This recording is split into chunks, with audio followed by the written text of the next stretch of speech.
Activating a TD Bank credit card is very easy. Today I'm going to show you how to do it.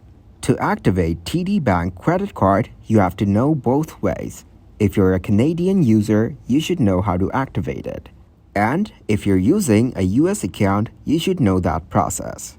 So let's get started, and I'm going to tell you both ways to activate your card. Starting with Canadian dollar credit cards.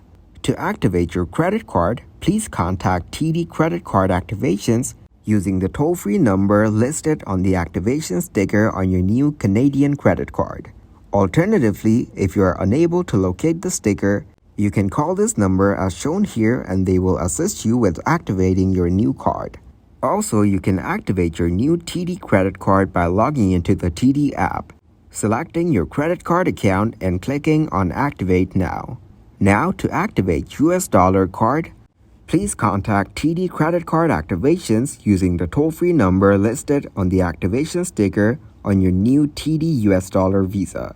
Alternatively, if you're unable to locate the sticker, you can call this number as shown here and they will assist you with activating your new card.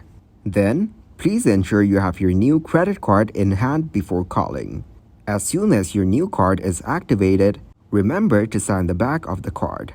Now, if you're replacing an older credit card, remember to destroy your old card. You can also activate your TD card by logging into the TD app, selecting your credit card account and clicking on Activate Now. Then, please contact TD Credit Cards if you require further assistance.